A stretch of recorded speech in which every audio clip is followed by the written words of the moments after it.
And on tonight's roundtable, Maura Carlin will talk with Virginia Fineberg and Annie Michel about languages in the community.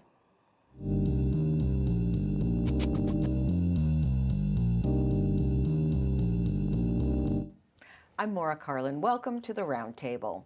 We're talking learning and speaking foreign languages.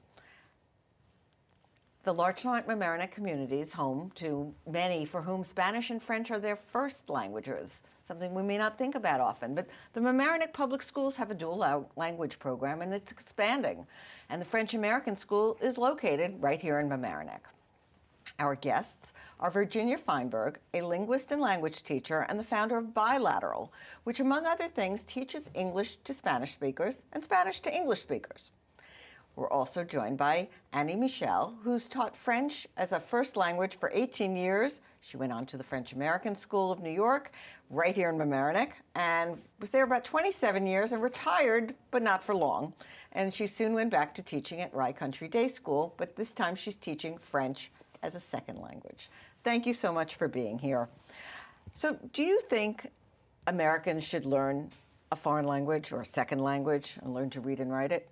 I'll start with you, Virginia. I think that anybody should know a second language because languages are a mirror to opening to the world.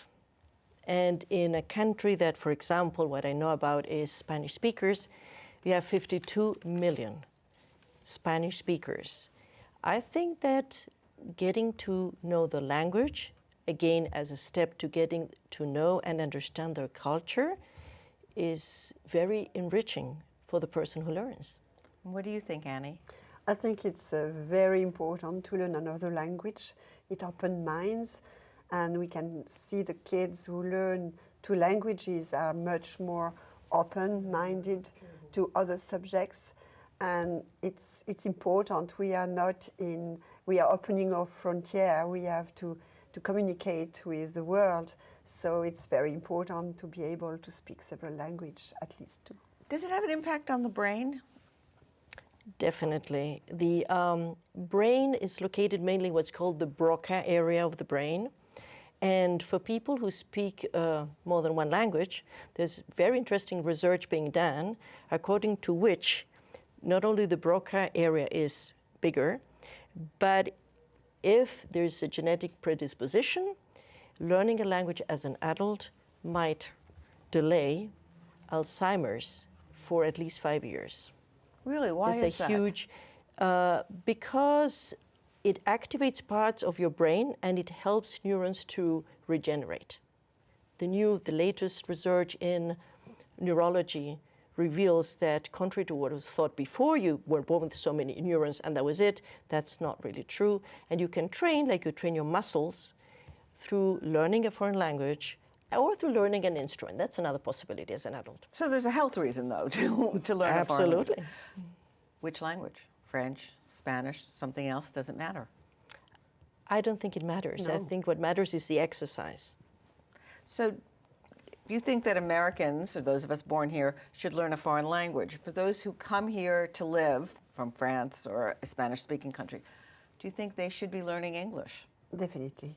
To adapt better to the, to feel better in the community where they live, and to communicate, because a lot of people who come here and we don't speak the language and we don't make an effort, they're not as happy as the one who communicates and open their door to another language and to another. You agree with that, Virginia? Totally. I mean, basically, it's all about communicating. And how can you be in a new world without being able to express yourself and decipher the world around you? And I think it's natural. I think anybody who comes here, except people who arrive very, later in life or whatever, but kids, of course they will learn the language. It's a myth that they don't. So what do you think about families that continue to speak their language, whatever that may be, which isn't English, in their home?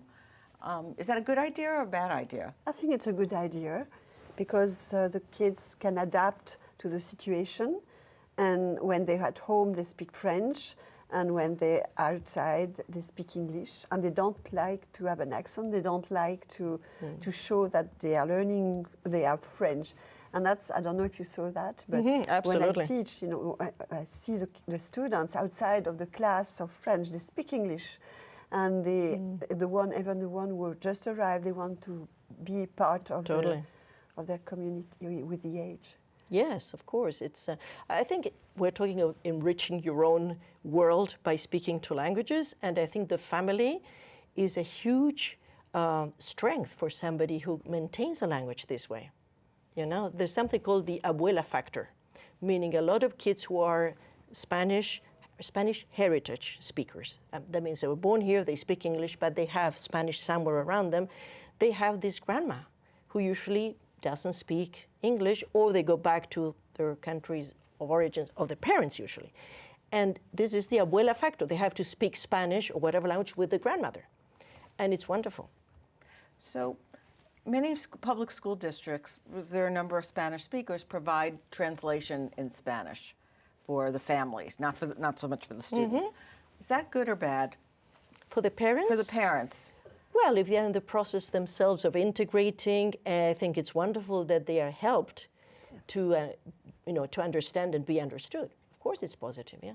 Okay, well, we're going to take a quick break. So this is your chance. Write in, call in your questions about learning a foreign language. We'll be back in a moment, so stay with us. Do you need space for a meeting, conference, or presentation? LMC TV has what you need. Our 768 square foot studio space is ideal for many types of productions, readings, recitals, rehearsals, and workshops. The space has video recording capability, as well as daylight temperature lighting, green screen, and stage. 2 additional rooms at 208 and 156 square feet can be used for any of your needs. Auditions, meetings, classes, workshops, one-on-one instructions, and more. Both rooms feature video monitors with Chromecasting capability, making presentations a breeze. To reserve one or more of our spaces, contact us at reserve@lmctv.org.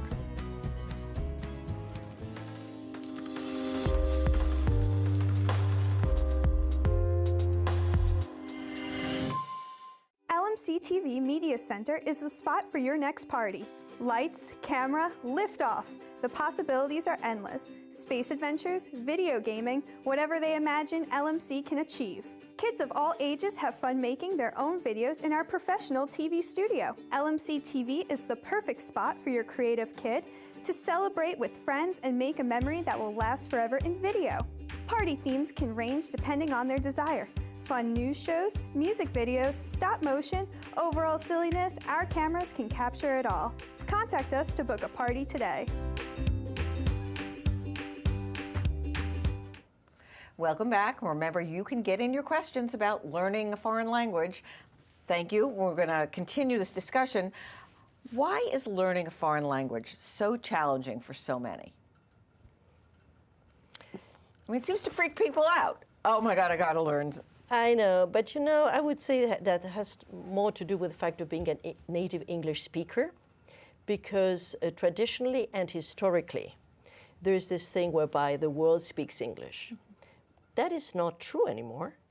It is a vehicular language, of course, but I think it's a question of attitude, because in countries like the Netherlands, that are very small, or Denmark, everybody speaks other languages, because they know they need to communicate. While here, everybody assumes somebody will speak English, people speak English. So I think it's a question of attitude more than anything else. So you don't think is English harder than other languages? No. I think it's harder for people who are from a Latin language, like French.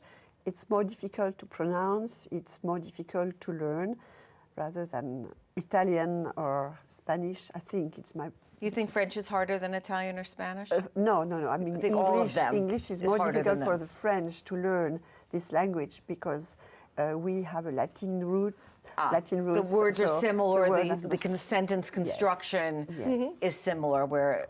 In fact, let me ask you, can you describe some of the differences between the construction of a sentence in English? There are There are just differences in the way you put it together. Obviously, but I think that beyond that, I would say that Latin languages are syllabic languages, where every syllable, like desarrollo, development, has the same weight within the word. So there's no emphasis on a particular... Exactly. While English is a stress language, whereby within a word, every syllable doesn't have the same value, the same weight. So that already creates a melody, a music, a rhythm, and a way of organizing the language that is radically different from a Latin language. That is one of the main differences. The rest you can learn. What about, English has many words that sound alike but that are different, or one word has so many different meanings. Is that different than what exists in other languages? Not really.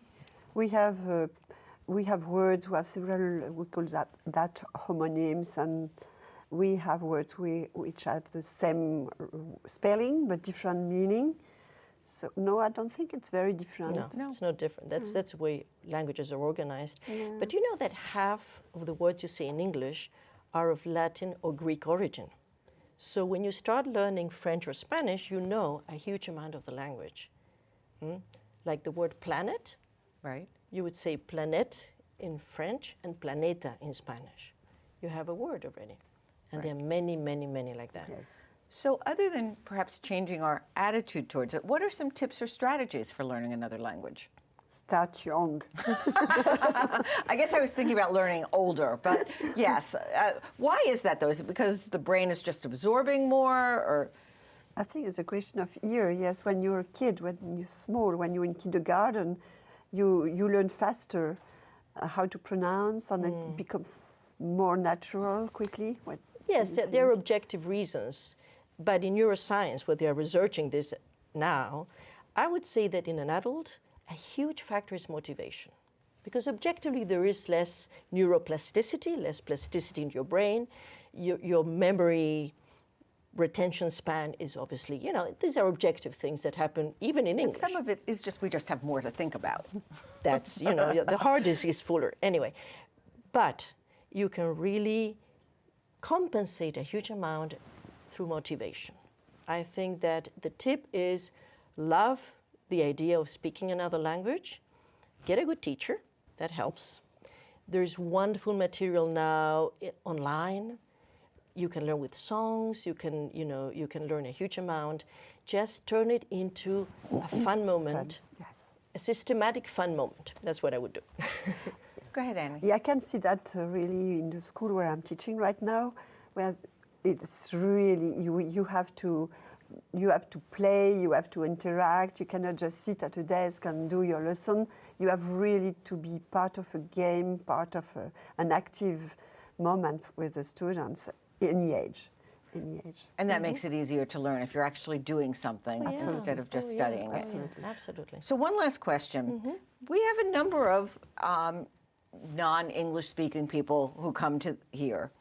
Why do you think they like the Sound Shore? Does it remind them of other countries, or They love it. I mean, you've said that. So why? But it looks like Brittany, some of the harbor enlargement, and it's close to the city. It's very peaceful and safe for the kids. I think it's a little paradise here. Well, the French-American school is here. That is but why a huge is it? It factor. could be anywhere else. So I'm like, it must be here. It must be here because people came here. So I was curious. New Rochelle. New Rochelle, the is true. Huguenots came here. So it's an old love story between the French and Westchester. Yeah. Well, thank you so much for joining us, Virginia and Annie. I hope you enjoyed that discussion. Thank you. For more information on bilateral, though, where do we go? You go to www.bilaterallanguagecourses.com. And there you can have access to all the information and get in touch with me. Great. Thank you again. You're welcome. Thank you for watching. Stay tuned. We've got more of the Local Live coming up for you.